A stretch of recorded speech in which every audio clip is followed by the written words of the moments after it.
Hello, this is Dr. Grande. Today's question is, can I analyze the case of Mark Twitchell? Just a reminder, I'm not diagnosing anybody in this video, only speculating about what could be happening in a situation like this. If you enjoy this video, please like it, subscribe to my channel, and consider supporting me on Patreon. I will put the link to Patreon in the description for this video. First, I will look at the background of this case. I'll move to the timeline of the crime, then offer my analysis. Mark Twitchell was born in Edmonton, Alberta, Canada, on July 4, 1979. He enrolled in the Northern Alberta Institute of Technology. In 2000, he graduated with a degree in radio and television arts. He had aspirations of being a filmmaker who worked on large-scale productions. Mark married an American woman and moved to Illinois. The couple divorced in 2004. By 2008, Mark was back in Edmonton and was newly married. He and his wife were not getting along too well. They were sleeping in separate rooms. Mark was having an affair with his old girlfriend. He was also lying to his wife about his employment status. He said that he had a job, but in reality, he was living off investors in his film business. Now moving to the timeline of the crime. In October 2008, a 33-year-old man named Gilles Tetreault was on the dating site Plenty of Fish when he started communicating with someone who he believed was an attractive woman named Sheena. In reality, it was Mark Twitchell. Mark invited the man to meet him. He supplied him with directions to a 2-car garage that he had rented. Gilles showed up and entered the garage. Mark was wearing a black and gold painted hockey mask and attacked him with a stun baton. The man managed to escape after a terrifying struggle. He made his way to his vehicle and drove away. Oddly, he decided not to contact the police. He said he didn't contact them because he thought it was a robbery and he was embarrassed. Perhaps he forgot that robbery was a crime.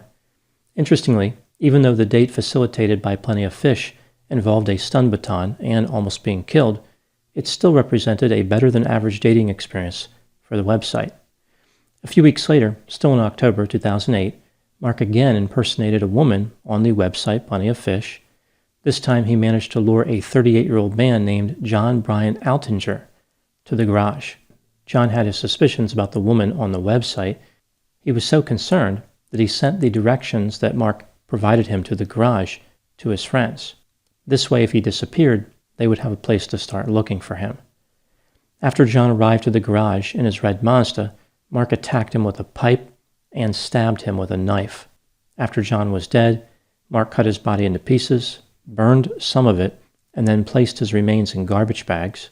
He eventually dumped the bags into a sewer through a manhole. After the murder, Mark transmitted emails to John's friends, which were made to look like they came from John.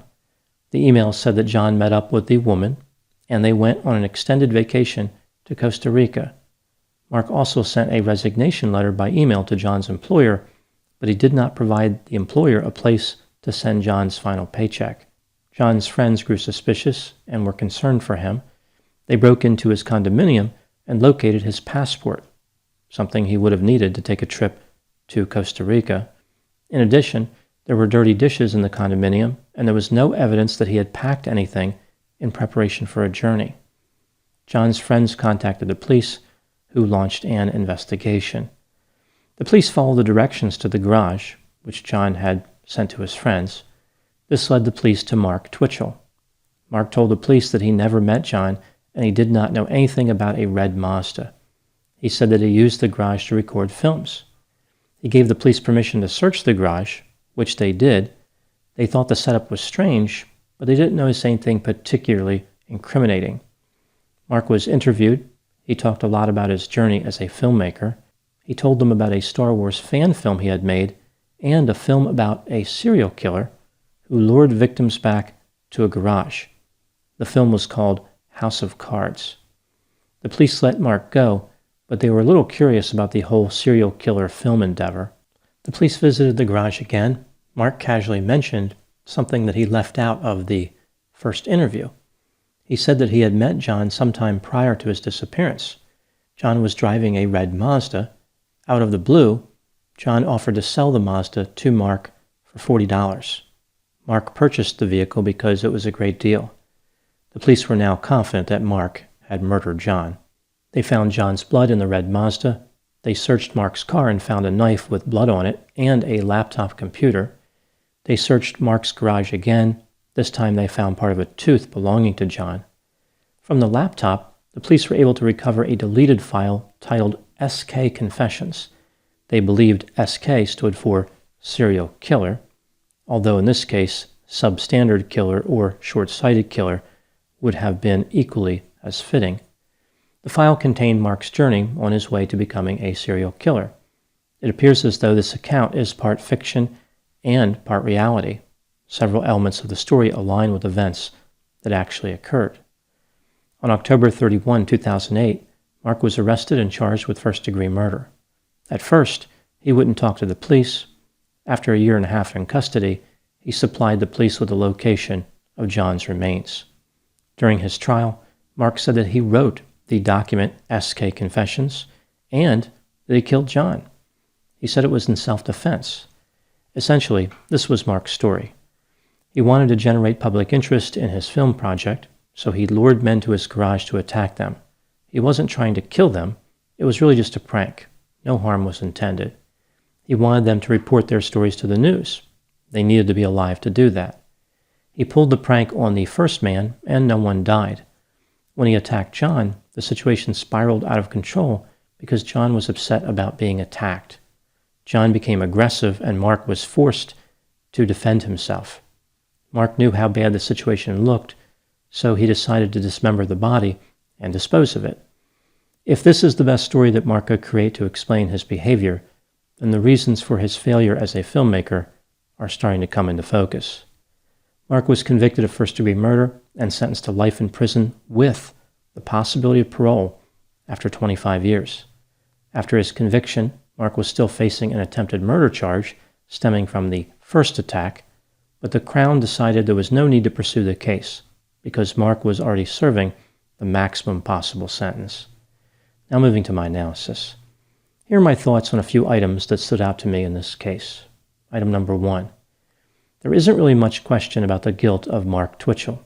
Even if someone was to believe his self-defense story, Mark was in the commission of a felony when his victim died. He caused the situation to be dangerous. He provoked John. Either way, Mark is guilty of murder. His story about self-defense is actually a murder confession. Item number 2. Mark's murder victim sent the directions for his date to his friends. If someone is this concerned about meeting someone who they encountered online, it's probably a good idea to avoid going on the date, or at least take some meaningful precautions. It seems as though John knew something strange was going on with the situation, but he just couldn't resist the opportunity to go on a date and potentially have sex. I think what happens sometimes with dating situations is that people get over-focused on the sexual component, like a person is having an internal dialogue with the logical part of their brain. Their brain is saying, well, with this date that's coming up, you could get sex, or you could be murdered. And the person responds, tell me more about the first option. Item number 3 is what the SK Confessions document tells us about Mark's personality and motives. This 42-page document was the most significant piece of evidence in the case against Mark. In this document, Mark talked about how he targeted men because it would be easy to lure them in with the promise of sex. He claimed to be in the business of murder only for the money. He carefully described how he rented the garage, purchased weapons, and set up online dating accounts. Mark described the first attack and how he thought he would be arrested after the man escaped. Then he wrote a long description about his relationship with an old girlfriend. After this, Mark talked about the murder he committed. He described his actions in a matter-of-fact manner, including the details about dismembering the body. Mark said that after the murder, he felt stronger and above other people. He was the proud owner of a very dark secret.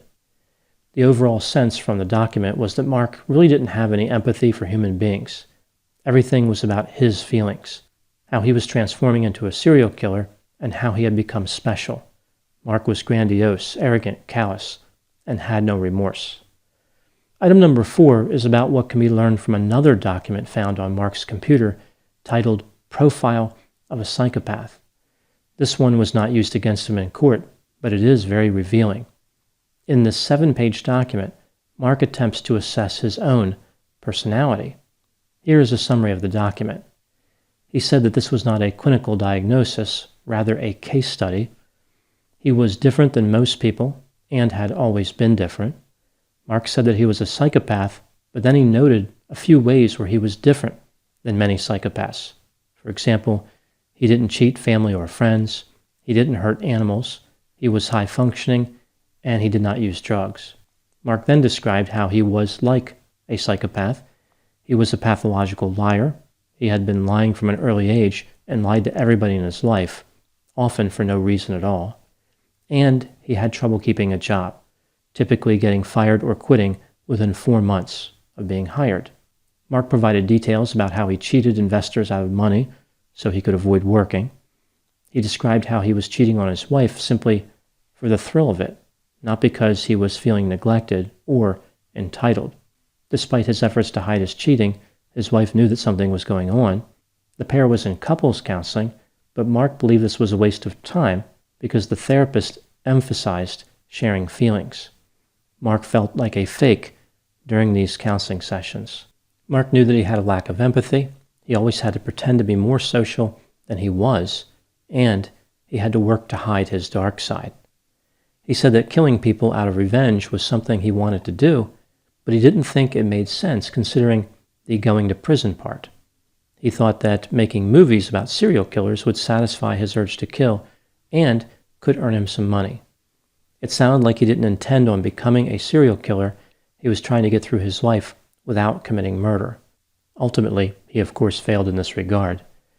This document was interesting in that Mark actually seemed to have a good deal of insight and clearly looked into information about psychopathy.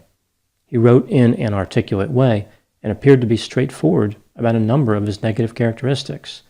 Mark was not as narcissistic as most aspiring serial killers. For example, many serial killers think that they are superior intellectually and other people just can't keep up. Mark did not think this way. He acknowledged that people were able to figure out what he was doing. He needed to be careful to disguise his bad behaviors. In the document, Mark was nihilistic and did not focus on redemption. It wasn't about him changing, it was about him adapting to who he was. Like this was the hand that he was dealt, and he was going to have to play it. There is this sense after reading this document that Mark was trying not to be a killer. He was trying to adapt to the personality that he had. He did the math and realized that not killing was a better option. He could get more of what he wanted by avoiding homicide. There was an internal struggle. His dark side pushed him toward murder, but his practical side wanted to stay out of prison. I think this case exemplifies the dangers of a persistent negative desire. Even after Mark performed the calculations and realized that he should not kill, he was still unable to resist the urge. Item number 5. The case of Mark Twitchell is often connected to the fictional serial killer Dexter Morgan. Mark said that he was a big fan of Dexter. It seems clear that there are some similarities between these two figures.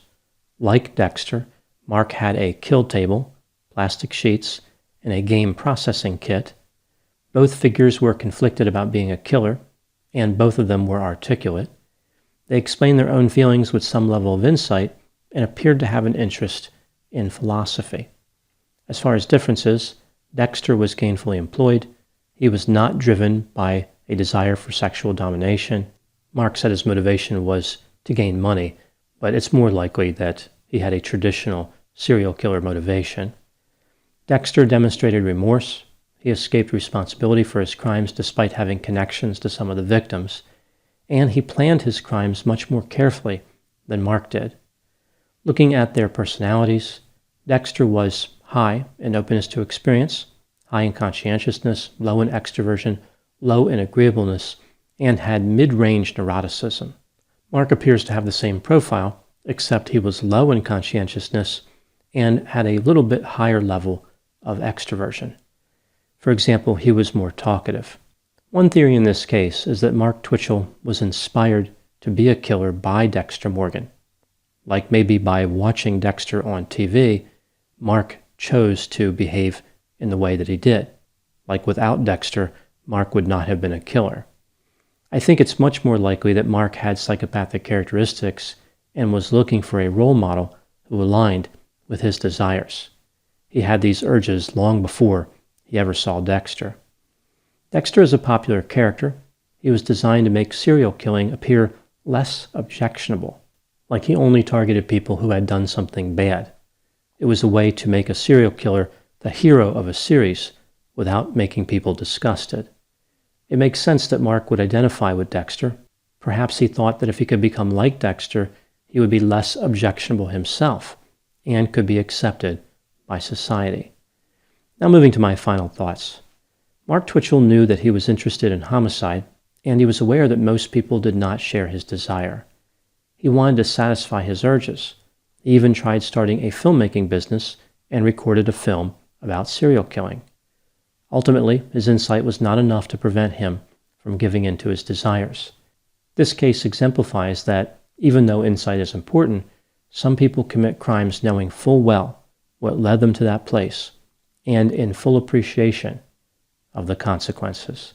Those are my thoughts in the case of Mark Twitchell. Please put any opinions and thoughts in the comments section. They always generate an interesting dialogue. As always, I hope you found my analysis on this topic to be as intriguing as a better-than-average dating experience. Thanks for watching.